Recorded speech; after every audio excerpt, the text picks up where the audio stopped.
Movie explain তো অনেক দেখেছো, কিন্তু আজকের এক্সপ্লেনটি অনেক স্পেশাল, কারণ এই মুভিটি আজ অব্দি বাংলা কোনো চ্যানেলে এক্সপ্লেন করা হয়নি। যারা রিয়েল মুভি খোঁজ আছো তারা নিশ্চয়ই জানো তুর্কি মুভি কত অস্থির লেভেলের হয়। আজকে তোমাদের জন্য নিয়ে এলাম এমন এক অস্থির তুর্কি মুভির এক্সপ্লেনেশন যার নাম দ্য মাউন্টেন 2। একটি মেয়েকে আইএসএস-এর হাত থেকে উদ্ধার করতে গিয়ে মাত্র 7 জন এলিট ফোর্সের সৈন্য সম্মুখীন হয় 200 জন সশস্ত্র সন্ত্রাসীর। না, এটা কোনো ফ্রি ফায়ারের সোলো ভার্সেস স্কোয়াড গেম না যে চাইলে আমার 20-25টা কিল করলাম। এই মুভিতে দেখানো হয়েছে কিভাবে মাত্র কয়েক রাউন্ড গুলি দিয়ে তারা উড়িয়ে দিয়েছিল পুরো একটি জঙ্গি সংগঠনকে। এখানে দেখতে পাবে স্নাইপার ভার্সেস স্নাইপারের অসাধারণ ফাইট ও টান টান উত্তেজনার সকল ইভেন্টস। তো আর দেরি না করে চলো তোমাদেরকে এক্সপ্লেন করে এই মাস্টারপিস মুভিটি। আশা করি পুরো মুভিটি না টেনে দেখবে এবং নতুন হয়ে থাকলে চ্যানেলটি সাবস্ক্রাইব করে দেবে। মুভির শুরুতে আমরা একজন মেয়েকে আইএসএস-এর হাতে বন্দি অবস্থায় দেখি, যাকে কিছুক্ষণের মধ্যেই শিরোচ্ছেদ করা হবে। মেয়েটিকে শেষবারের জন্য একটি কাগজ পড়ার জন্য বলা হয়, কিন্তু মেয়েটি কাগজ না পড়েই তাদেরকে বলে আমাকে মেরে ফেলো, তবুও তোমাদের কথা মতো আমি স্বীকারোক্তি দেব না। এদিকে আমরা কিছু বাস্তুহারা লোককে দেখতে পাই যারা ওই পথ দিয়ে যাচ্ছিল।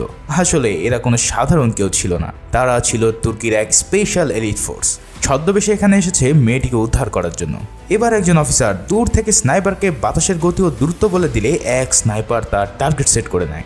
মেয়েটিকে যখন তারা শিরচ্ছেদ করতেই যাবে ঠিক তখনই পুরো এলিট ফোর্স রেডি হয়ে যায় তাদের উপর অ্যাটাক করার জন্য। প্রথমেই স্নাইপার এক অসাধারণ হেডশট দিয়ে প্রধান লিডারকে মাটিতে ঘুম পাড়িয়ে দেয়। এরপর চারপাশ থেকে সবাই একসাথে অ্যাটাক করে মাত্র কয়েক সেকেন্ডের মধ্যে সবগুলোকে সেখানে উড়িয়ে দেয় আর সাইয়েদা নামের এই মেয়েটিকে উদ্ধার করে।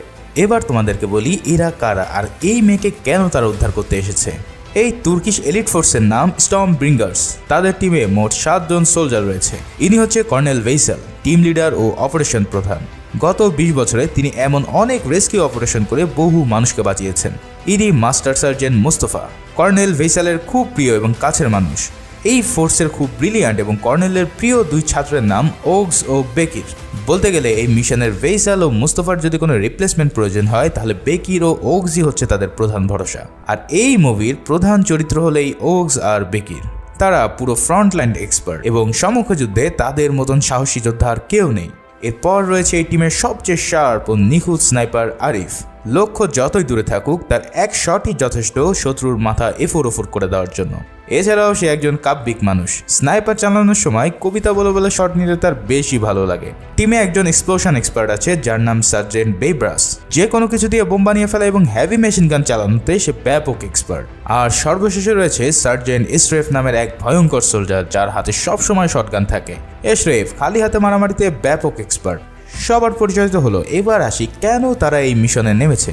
যেই মেয়েটিকে তারা রেস্কিউ করার জন্য এসেছে তার নাম সাইয়েদা। পেশায় সে একজন টার্কিশ জার্নালিস্ট।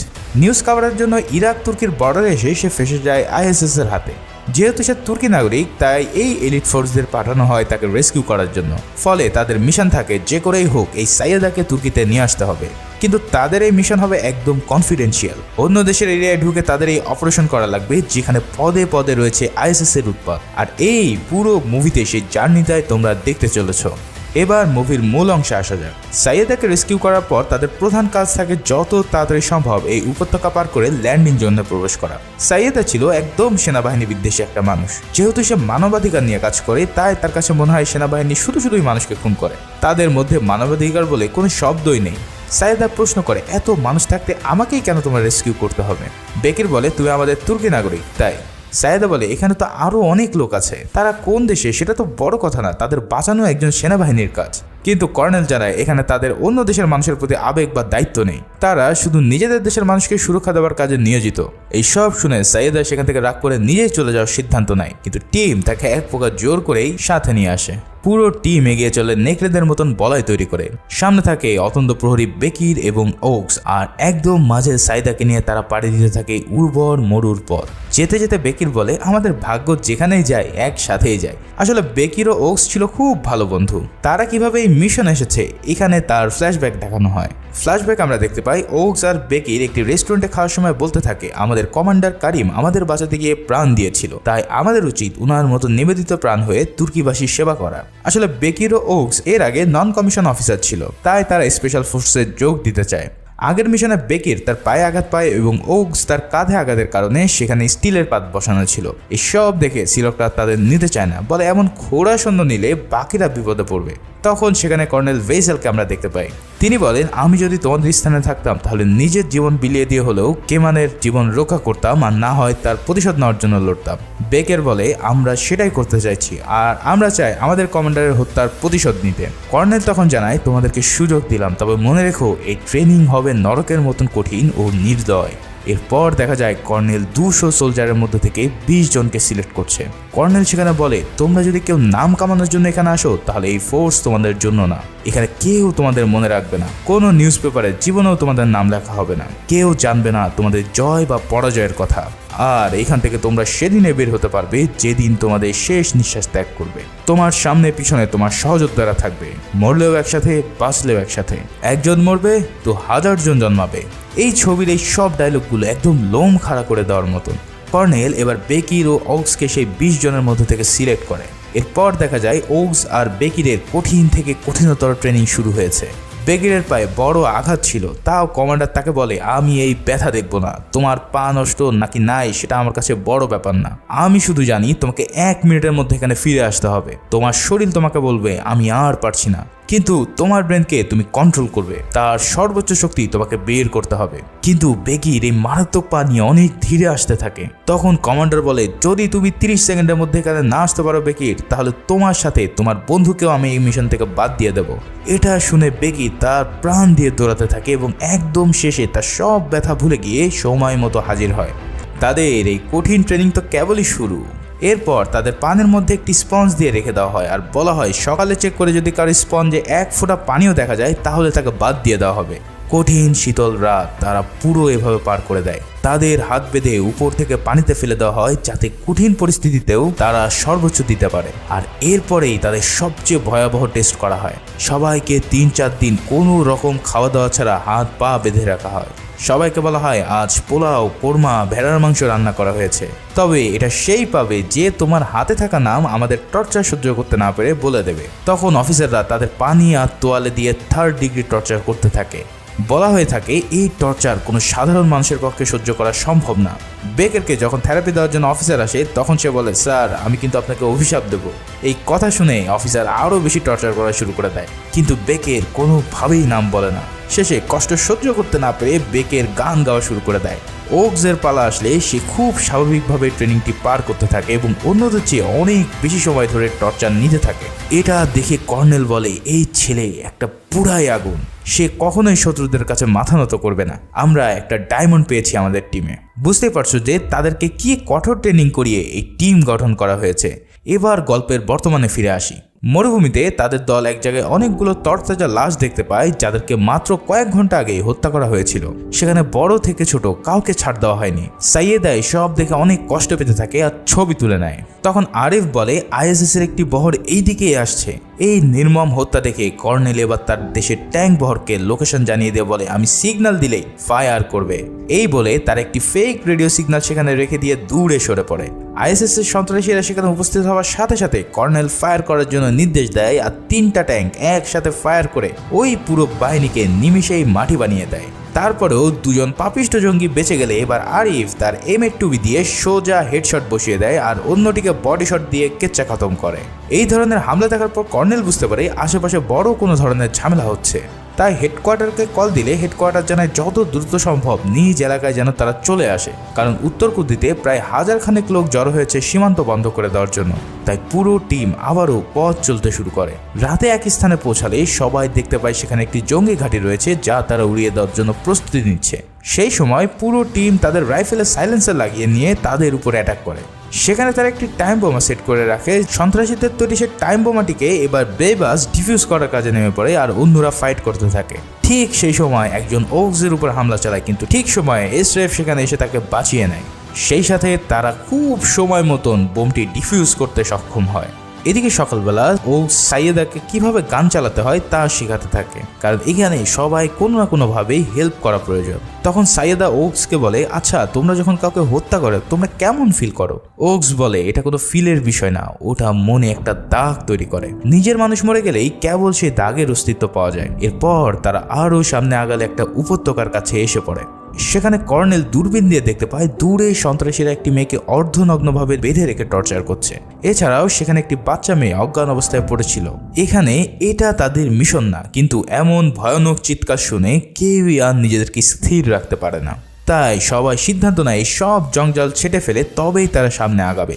আরিফ যথারীতি তার স্নাইপার নিয়ে উপর থেকে তাক করে আছে, আর বাকিরা বড় বড় ঘাসের মধ্যে দিয়ে সন্তর্পণে এগিয়ে চলছে। এদিকে সন্ত্রাসীরা ওই মেয়েটির গায়ে পেট্রোল দিয়ে আগুন ধরিয়ে দেওয়ার জন্য এগোতে থাকে। তখনই কর্নেল ফায়ারের নির্দেশ দিলে আরিফ তার সুপার স্কিল দিয়ে সেই সন্ত্রাসীর মাথায় হেডশট বসিয়ে দেয়, আর অন্যান্যরা চারপাশ থেকে তাদের রাইফেল দিয়ে অ্যাম্বুশ করা শুরু করে। জঙ্গিরা কিছু বুঝে ওঠার আগে টপ মরতে শুরু করে। হেভি এক ফরমেশনে পুরো টিম ব্যাকআপ নিয়ে ফায়ারিং করতে করতে সামনে চলে আসে। ঠিক সেই সময় কই থেকে যেন এক স্নাইপারের শট লেগে যায় বেইবার্সের বাম হাতে। সাথে সাথে ওক্স বলে ওঠে, স্নাইপার সবাই ব্যাকআপ নাও। আরিফ এবার তার স্কোপ দিয়ে খুঁজতে থাকে কোথায় লুকিয়ে আছে স্নাইপার।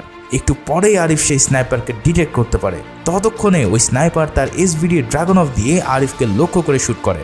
আরিফ তা বুঝে ওঠেই সাইদাকে ধাক্কা দিয়ে সরিয়ে দিলে সেই যাত্রায় তারা বেঁচে যায়। এবার আরিফ তার M8-2B দিয়ে ওই স্নাইপারের হেড টার্গেট করে আর এক মারাত্মক শট নেয়। ফলে ওই স্নাইপার কিছু বুঝে ওঠার আগেই আরিফের গুলি তার কলিজা ভেদ করে তাকে ডেড বানিয়ে দেয়। ভাইরে, এখানে এই স্নাইপার ভার্সেস স্নাইপারের সিনটা এত জোস যে আমি কত শতবার যে টেনে দেখেছি তার কোনো ইয়াত্তাই নেই। সবাইকে মারা শেষ হলে কর্নেল ও অন্যান্যরা মেয়েটিকে রেস্কিউ করতে যায়। সেখানে মেয়েটি প্রথমে তাদেরকে দেখে ভয় পায়, কিন্তু কর্নেলের জামায় আর্মি ব্যাজ দেখে মেয়েটি আশ্বস্ত হয় আর আল্লাহর কাছে আমিন আমিন বলে শুকরিয়া করতে থাকে। তখনই কর্নেলের নিজের মেয়ের কথা মনে পড়ে যায়, যে কিনা কিছুদিন আগে মারা গিয়েছিল, আর তার জানা যায় দোয়া পড়ার সময় আমিন আমিন বলছিল। এই মেয়েটির মধ্যে কর্নেল যেন নিজের মেয়েকে খুঁজে পাচ্ছিল। এরপর কর্নেল একটি মৃতপ্রায় লোকের কাছে যায়, যার একটা চোখ উপড়ে নিয়েছিল এই সন্ত্রাসীরা। তার সারা দেহে অসংখ্য আঘাতের চিহ্ন ছিল, যার ফলে তার ব্যথা কমানোর জন্য কর্নেল তাকে একটি মরফিন লাগিয়ে দেয়। এরপর লোকটি বলে, আমি ছিলাম জারাভানি মিলিটারি ফোর্সের সদস্য। আমাদের প্রায় 80 জন সৈন্য ছিল, কিন্তু কোনোভাবেই আমরা তাদের সাথে যুদ্ধে পেরে উঠিনি। তখন শেষবারের মতন কর্নেল আরো কিছু মরফিন তাকে দিলে লোকটি তা ফেরত দিয়ে বলে, কর্নেল আমার জন্য আপনার এগুলো নষ্ট করবেন না। আমি এই পঙ্গুত্ব নিয়ে আর বেঁচে থাকতে চাই না। আপনি আমাকে আল্লাহর নামে কোরবানি করে আমাকে মুক্তি দিন, আর আমার এই কষ্ট এক্ষুনি খতম করে দিন। তখন লোকটি কলমা পড়তে থাকে, আর নিরুপায় হয়ে কর্নেল তাকে গুলি করে তার শেষ ইচ্ছা ও কষ্টকে কমিয়ে দেয়। পুরো টিম আবারও এক নৃশংসতার সাক্ষী হয়ে পাড়ি জমায় ল্যান্ডিং পয়েন্টের উদ্দেশ্যে। ল্যান্ডিং পয়েন্ট হলো বর্ডারের কাছে একটি অংশ, যেখানে তুর্কি বাহিনী তাদের হেলিকপ্টার ল্যান্ড করবে সেফভাবে আর সবাইকে সেখান থেকে নিয়ে যেতে পারবে। পথের মধ্যে সাইদা অনেক চেষ্টা করে ওই মেয়েটিকে কি হয়েছিল তা বলার জন্য, কিন্তু মেয়েটির সাথে এত খারাপ কিছু হয়েছিল যে সে কোনো কিছুই বলতে পারছিল না। তার টিম এবার একটি গ্রামের কাছাকাছি এসে পড়ে, যার নাম চারদাকাল 1। সেখানে মাত্র 30টি পরিবার বাস করে এবং তারা সবাই ইরাকি কুর্দি, বা বলতে গেলে অর্ধেক ইরাকি এবং অর্ধেক তুর্কির মিশ্রণ। সায়েদা কর্নেলকে প্রশ্ন করে, তুর্কির হাতে এত সুযোগ আছে, তারপরেও কেন তারা ইরাককে সাহায্য করছে না এই সন্ত্রাসীবাদ ঠেকানোর জন্য? আসলে সায়েদা যা ভাবছে সেটা মানবিকভাবে ঠিক আছে, কিন্তু বাস্তবতায় তো অনেক কিছুই চাইলে সম্ভব না। সেটাই কর্নেল তাকে বুঝিয়ে দেয়, আর তারা এবার ঠিক করে আজ ওই গ্রামের রাতে তারা হোল্ড করবে এবং সকালবেলা আবারও রওনা দেবে। গ্রামটি তাদের জন্য আদৌ নিরাপদ কিনা তা নিয়ে সন্দেহ থেকেই যায়। তাই প্রথমে তারা খুব সন্তর্পণে গ্রামে প্রবেশ করে, কিন্তু পরে দেখা যায় এখানে সব নিরীহ মানুষের বাস। আর ওই ছোট্ট মেয়েটিকে দেখা যায় তাদের কাছ থেকে ছুটে যে এক মহিলার কাছে চলে যেতে। সবার বুঝতে বাকি থাকে না যে ওই মেয়েগুলো এই গ্রামেরই বাসিন্দা। গ্রামের বয়োজ্যেষ্ঠ মানুষটি তুর্কি আর্মি দেখে অনেক খুশি হয় এবং তাদেরকে ভালো মন্দ খাবারের ব্যবস্থা করে। অনিচ্ছা সত্ত্বেও বিশ্রামের জন্য সবাই রাজি হয়ে যায়। কর্নেল জানতে পারে এই গ্রামে মাত্র একজনই লোক ছিল যে কিনা সেনাবাহিনীতে কাজ করত, কিন্তু গুলি লেগে বর্তমানে সে পঙ্গু অবস্থায় রয়েছে। লোকটির নাম বোরহান। রাতের বেলায় তাদের কাছে হেডকোয়ার্টার থেকে মেসেজ আসে যে প্রায় 100 জন ISS সদস্য এই চারদাকাল 1 গ্রামে আগামীকাল দুপুর নাগাদ লুটপাট করার জন্য হামলা চালাবে। তাই তোমরা যত সকাল সকাল পারো ওই গ্রাম ছেড়ে চলে আসো। এবার কর্নেল কি করবে? যেই গ্রামে তারা রাতে আশ্রয় নিল সেই গ্রামে দুপুরের মধ্যে ছারখার হয়ে যাবে। গ্রামের মেয়েদেরকে ধর্ষণ করা হবে, নির্বিচারে মানুষ খুন করা হবে। কর্নেলের মানবিক স্নায়ু বলছে তাদেরকে বাঁচাতে, কিন্তু এই লাইনে তো আবেগের কোনো মূল্য নেই, কারণ 7 জন সৈন্য কখনোই 100 জন সশস্ত্র বাহিনীর সামনে টিকতে পারবে না। তাই কর্নেল সিদ্ধান্ত নেয় এসবের মধ্যে তারা জড়াবে না, তারা তাদের মিশন নিয়ে চিন্তা করবে। কিন্তু এবার সাইদা কর্নেলকে বলতে থাকে, আপনারা নাকি বীর, আপনারা নাকি সাহসী। তাহলে এটা কেমন সাহসী মানুষের লক্ষণ যারা নিরস্ত্র মানুষকে বিপদে ফেলে চলে যায়? এইটা কেমন আর্মি যারা জানে রাত পোহালে এই ছোট্ট ছোট্ট বাচ্চাদেরকে নির্মমভাবে ধর্ষণ করা হবে, তা জেনেও তারা মাথা নিচু করে চলে যাবে শুধুমাত্র তারা তুর্কির বাসিন্দা নয় বলে? তাই তাহলে আমিও এখান থেকে এক চুল নড়ছি না। আগামীকাল আমিও তাদের সবার সাথে লড়বো। এই সব কথা শুনে কর্নেল এবার ওকসকে বলে, তুমি আমার জায়গায় থাকলে কি সিদ্ধান্ত নিতে? ওকসও জানায় সে জেনে শুনে এত মানুষকে বিপদে ফেলে রেখে যেতে পারতো না। কর্নেল তার কথা শুনে অনেক খুশি হয় আর বলে, তুমি একদিন অনেক বড় অফিসার হবে, শত শত মুখ তোমার দিকে তাকিয়ে থাকবে। এর পরের দিন সকালে কর্নেল কল দিয়ে হেলিকপ্টার নিয়ে আসে ল্যান্ডিং জোনে আর গ্রামের সকল বাচ্চাদেরকে সেই হেলিকপ্টারে উঠিয়ে দেয়। সেই সাথে কর্নেল সাইদাকেও পাঠিয়ে দেয়, কিন্তু সাইদা কোনোভাবেই যেতে চাইছিল না। কর্নেল বলে, তুমি যদি আমাকে এতটুকু সম্মান করো তাহলে প্লিজ এদের সাথে যাও, আর আমার একটা অনুরোধ থাকবে তোমার কাছে, এই ঘটনার কথা তুমি কখনোই কোথাও বলবে না বা লিখবে না। এছাড়াও কর্নেল তাকে একটি চিঠি দিয়ে বলে, এই চিঠি তুমি তখনই খুলবে যখন তুমি তুর্কিতে পৌঁছাবে। অনিচ্ছা সত্ত্বেও সাইদা সেই হেলিকপ্টারে উঠে পড়ে আর তারা রওনা দেয় তুর্কির উদ্দেশ্যে। এদিকে হেডকোয়ার্টার থেকে কল দিয়ে বলে, তোমরা কেন সাইদার সাথে আসলে না? তখন কর্নেল বলে, আমার টিমের সবাই এই গ্রামকে নিজের দায়িত্বে রেস্কিউ করার জন্য সিদ্ধান্ত নিয়েছি, আমরা এই মিশন শেষ করে তবেই ফিরবো। তখন সবাই হেডকোয়ার্টারকে একই কথা বলে কনফার্ম করে, আর হেডকোয়ার্টার বলে, আগামীকাল আমি তোমাদের সবার মুখ দেখতে চাই, আল্লাহ তোমাদেরকে হেফাজত করুক। এবার পুরো টিম গ্রাম দেখতে বের হয়ে পড়ে। তারা প্ল্যান করতে থাকে কিভাবে এত অল্প গোলাবারুদ দিয়ে তারা 100 জন জঙ্গির বিরুদ্ধে লড়াই করতে পারে। কর্নেল বলে, এটা কোনো গেমস বা হলিউডের ফিল্ম না, কখনোই 7 জন মানুষ এত মানুষের বিরুদ্ধে লড়াই করতে পারবে না, তবে চাইলে আমরা তাদের বুদ্ধি দিয়ে হারাতে পারি। তখন কর্নেল সবাইকে 4 ম্যাগাজিন গুলি বরাদ্দ করে, কারণ তাদের কাছে এর বেশি আর কোনো গোলা বারুদ নেই। এর জন্য এই অল্প গুলি দিয়েই তাদের 90% সফল শট নিতে হবে। বেইবার্স বলে, আমার হেভি মেশিন গানের এমিনিশন দিয়ে আমি বোম তৈরি করতে পারি যেটা একটা বড় ধামাকা দিতে পারবে। এছাড়াও তাদের কাছে 2টা রকেট লঞ্চার ছিল যা বিশেষ মুহূর্তে ব্যবহার করা যাবে। এবার স্নাইপার আরিফকে পাঠিয়ে দেওয়া হয় একটি মসজিদের মিনারে। আরিফ তখন বলে, ইস, ছোটবেলায় আমার মুয়াজ্জিন হওয়ার খুব শখ ছিল, কিন্তু আজ মুয়াজ্জিন না হয়েও এখানে উঠতে হচ্ছে অমানুষের মাথা ছিদ্র করার জন্য।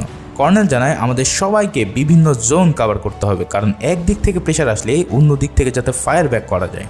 এরপর কর্নেল গ্রামের সবাইকে একটি বাংকারের মধ্যে চলে যেতে বলে আর তাদেরকে জানিয়ে দেওয়া হয়, আমরা ছাড়া কেউ এলে যেন দরজা না খোলে। এদিকে বোরহান ও ওই মেয়েটিও তাদের সাথে যুদ্ধ করার জন্য অনুরোধ করে। কর্নেল তাদের নিতে চায় না, কিন্তু মেয়েটি বলে, একটি যুদ্ধ একটি নতুন যোদ্ধাকে তৈরি করে, আমরা পারবো কর্নেল, একবার সুযোগ দিয়ে দেখুন আমাদেরকে সেবা করার জন্য। তখন কর্নেল মেয়েটিকে গোলাবারুদ আনা নেওয়ার কাজে নিযুক্ত করে আর বোরহানের হাতে একটি AK-47 গান দিয়ে তাকে লুকিয়ে থাকতে বলে। সবাই সবার কাজ করতে থাকে আর এক সময় সবাই পজিশন নিয়ে অপেক্ষা করতে থাকে সেই সন্ত্রাসীদের জন্য। কিছুক্ষণের মধ্যে আরিফ উপর থেকে সিগন্যাল দেয় যে সন্ত্রাসীরা চলে এসেছে, সবাই পজিশন নাও। কিন্তু তারা জানতো মাত্র 100 সৈন্য আসবে, কিন্তু এখন দেখা যায় যে প্রায় 200রও বেশি সৈন্য সেখানে এসে উপস্থিত হয়েছে। আর সবচেয়ে ভয়ঙ্কর ব্যাপার হলো তাদের এই বহরের মধ্যে একটি আমেরিকার হাইটেক ট্যাঙ্ক আব্রামসও রয়েছে। এই আব্রামস ট্যাঙ্কের নাম তো তোমরা নিশ্চয়ই শুনে থাকবে এই রাশিয়া ইউক্রেন যুদ্ধের কারণে। এখন তারা কি করবে? এত বড় বহরের মানুষদের মারতেই তো তাদের সব ম্যাগাজিন শেষ হয়ে যাবে, আর এর মধ্যে এই ভয়ঙ্কর ট্যাঙ্ক। কর্নেল জানায়, আমাদের আর পিছু হাঁটা সম্ভব না, মনে সাহস আর একে অন্যের উপর ভরসা রেখে এগিয়ে চলো, এই যুদ্ধে আমরা জিতে তবেই বাড়ি ফিরবো। বেইব্রাস আগে থেকে ল্যান্ডম্যান পুঁতে রেখেছিল আর কর্নেল ও ওকস ওয়েট করছিল তাদের মাইনের কাছাকাছি আসার। সন্ত্রাসীরা কাছে চলে আসলে দুজন একসাথে রিমোট টিপ দিয়ে পুরো একটি বহর উড়িয়ে দেয়। এদিকে আরিফ উপর থেকে স্নাইপার দিয়ে এক একটা করে টাপা টাপ ফেলে দিতে থাকেন। আরিফ ট্যাঙ্কের প্রধান চালককে টার্গেট করে স্নাইপার চালায়, কিন্তু সেটা একটুর জন্য মিস হয়ে যায়। এদিকে কর্নেল ও ওকস ফ্রন্ট লাইনে ফাইট করতে থাকে, কিন্তু তারা কোনোভাবেই সেই ট্যাঙ্কটিকে আটকাতে পারে না বলেই গ্রামের মধ্যে পুশ ব্যাক করে। অন্যদিকে বেইবার্স তার হেভি মেশিন গান দিয়ে সামনে আসা সবগুলোকে পাখির মতন কিল করতে থাকে। বোরহানও তার হাতের AK-47 দিয়ে অনেক বাধা দেওয়ার চেষ্টা করে, কিন্তু তার বন্দুক জ্যাম হয়ে গেলে একজন তার উপর অ্যাটাক করে বসে। তখন সেখানে এসএফ এসে তাকে কোনো রকম বাঁচিয়ে নেয়। এবার গ্রামের মধ্যে ট্যাঙ্ক ঢুকে পড়লে কর্নেল বেইবার্সকে SMAW রকেট লঞ্চার নিয়ে আসতে বলে। তখনই সেই মেয়েটি অনেক রাউন্ড গুলি আর রকেট লঞ্চার নিয়ে দৌড়ে তাদের কাছে আসতে থাকে। মুহু গোলাবর্ষণের মধ্যে দিয়েও মেয়েটি আসতে সক্ষম হয়। উপর থেকে আরিফ পুরো জোন কভার করতে থাকে। ততক্ষণে ট্যাঙ্ক বুঝে ফেলে যে মসজিদের উপরের স্নাইপার খুব ঝামেলা করছে, তাই তারা মসজিদের মিনার লক্ষ্য করে তা ব্লাস্ট করে দেওয়ার জন্য। এটা দেখে মোস্তফা তাকে লাফ দেওয়ার জন্য কল করে, কিন্তু ততক্ষণে ট্যাঙ্ক সেই মিনারটি উড়িয়ে দেয়। এবার ট্যাঙ্কের একদম সামনে ওগস ও বেকির তার রকেট লঞ্চার নিয়ে লাস্ট শট নেয় এবং অ্যাব্রামস ট্যাঙ্কটিকে উড়িয়ে দিতে সক্ষম হয়। পরে দেখা যায় আরিফ অনেক ঘায়াল অবস্থায় এখনো বেঁচে আছে এবং সে আবারও সেখানে বসেই স্নাইপার চালানো শুরু করে। নিচে কর্নেল ও মুস্তফা একটি জায়গায় ফেসে গেলে মুস্তফা বলে, কর্নেল আমি আপনাকে কাভার দিচ্ছি, আপনি এখান থেকে বের হয়ে যান। কর্নেল বুঝতে পারে যে এই কাভার দিতে হলে তার জীবন বাজি রাখতে হবে। তখন মুস্তফা বলে, আমার ছেলে একদিন প্রশ্ন করেছিল যে বাবা তুমি কি একজন হিরো? আমি বলেছিলাম না, আমি হিরো না, কিন্তু আমি যার আন্ডারে কাজ করি সে হলো আসল হিরো। স্যার আমি একজন হিরোর জন্য জীবন বাজি রাখতে চাই। এই কথা শুনে কর্নেল তাকে বিদায় জানিয়ে সেখান থেকে বের হয়ে যায়। অন্যদিকে বেইবার্সের উপরে গ্রেনেড ছুঁড়ে মারে জঙ্গিরা, কিন্তু সে তো আর কম যায় না, তাই গ্রেনেডটিকে কুড়িয়ে নিয়ে তাদের দিকে সে আবার ছুঁড়ে মারে। ইতিমধ্যে মোস্তফাকে সন্ত্রাসীরা ঘিরে ফেলে বন্দি বানিয়ে নেয়। আরিফ উপর থেকে তাদের উপর স্নাইপার তাক করে, কিন্তু মোস্তফা গুলি করতে না করে দেয়। এরপর মোস্তফা তার কাছে থাকা গ্রেনেডটি হাতে নিয়ে বলে, আমার ছেলেকে দেখে রেখো আরিফ। আর সেই সাথে বলে ওঠে, একজন মরবে তো 1000 জন জন্মাবে। এটা বলে মোস্তফা তার গ্রেনেডটি বিস্ফোরণ ঘটিয়ে সবার সাথে সেখানেও নিজেকে শেষ করে দেয়। মোস্তফার এমন আত্মত্যাগে কর্নেল সহ পুরো টিম মুষড়ে পড়ে, কিন্তু যুদ্ধে তো কোনো আবেগ চলে না, তাই সবাই ফাইট করতে করতে সামনের দিকে এগিয়ে যায়। ইতিমধ্যেই বোরহান ও ওই মেয়েটি গুলি খেয়ে আহত হয়ে পড়ে। তাদেরকে উদ্ধার করে নিয়ে যাওয়ার সময় এবার এক স্নাইপার এসরেফের পুরো পেট এফোর ওফোর করে দেয়। এসরেফ সাথে সাথে বসে পড়ে আর আরিফকে সিগন্যাল দেয়, প্লিজ এসো না। এরপর সে বলে, আরিফ তুমি আমাকে ঢাল বানাও। আরিফ বলে, আমি এটা করতে পারবো না, আমি তোমাকে এখান থেকে যেভাবে হোক বের করে নিয়ে আসবো। এসরেফ জানায়, আমি আমার বডি নড়াতে পারছি না ভাই, তাই আমার ব্রেনটাকে কাজে লাগিয়ে তুমি আমাকে ঢাল বানাও। কোনো উপায় না দেখে আরিফ এবার এসরেফকে ব্যাকআপ হিসেবে নিয়ে তার স্নাইপার তাক করে। এবার এশরেফ স্নাইপার কোন দিকে আছে তা বলে দিলে আরিফ তার সুনিপুণ হাতে একদম সেই জঙ্গি স্নাইপারের স্কুপ সহ চোখ উড়িয়ে দেয়। দুজনের এমন মৃত্যুর পর পুরো টিম একদম লাস্ট ব্যাকআপে চলে যায়, কিন্তু সবার কাছে আর মাত্র 1 ম্যাগাজিন বারুদ রয়েছে। এখনো 30-40 জন সন্ত্রাসী রয়েছে তাদের পুরো এলাকা জুড়ে। এই গুলি শেষ হয়ে গেলে তাদের বাঁচার আর কোনো রাস্তা নেই, কিন্তু তারা তো হার মানবে না, তাই চারপাশে সব সন্ত্রাসীরা ঘিরে ধরলেও সবাই তাদের সাধ্য মতন কিল করতে থাকে।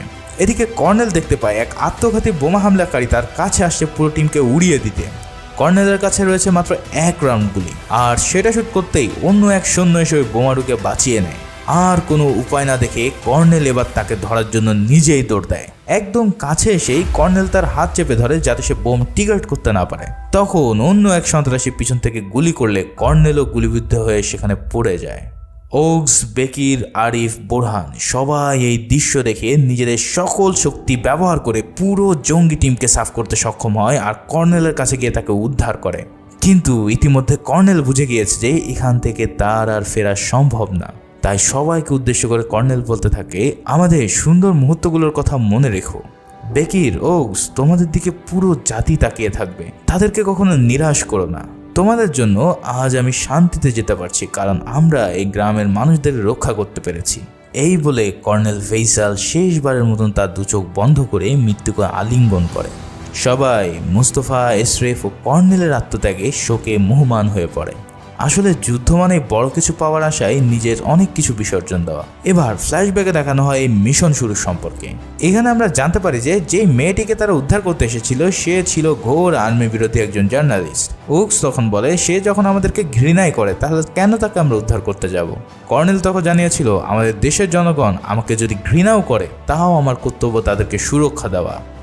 আমরা মেডেল পাওয়ার জন্য লড়ব না, আমরা লড়ব তুর্কিবাসীর সুরক্ষার জন্য। ওদিকে সায়েদা তুর্কিতে পৌঁছালে কর্নেলে সেই চিঠিগুলো পড়তে থাকে। সেখানে কর্নেল লিখেছিল, তুমি ঠিক আমার মেয়ের মতো, সেও কখনো অন্যায়কে প্রশ্রয় দিত না, মানুষ ধর্মই ছিল তার কাছে সবচেয়ে বড়। আমিও তোমার মধ্যে আমার মেয়েকে খুঁজে পেয়েছিলাম। এই কথা শুনে সায়েদা কান্নায় ভেঙে পড়ে। এরপর দেখা যায় 3টা হেলিকপ্টার এলিট ফোর্স স্ট্রম ব্রিঞ্জার্সদের নেওয়ার জন্য সেখানে উপস্থিত হয়েছে। গ্রামের লোকজন তাদের বীরের মতন আপ্যায়ন করছে আর সবাই বাড়ি ফিরে যাওয়ার জন্য প্রস্তুতি নিচ্ছে। আর এই সিনের মধ্যে দিয়েই এই অতি সুন্দর মুভিটি এখানেই শেষ হয়। কেমন লাগলো এই মুভিটি তা অবশ্যই আমাকে জানিও। আর যারা ডাউনলোড লিঙ্ক খুঁজছো তাদের জন্য একটি টেলিগ্রামের চ্যানেলের লিঙ্ক আমার পিন কমেন্টে দেওয়া থাকবে। সবাই ভালো থাকো, সুস্থ থাকো, ধন্যবাদ।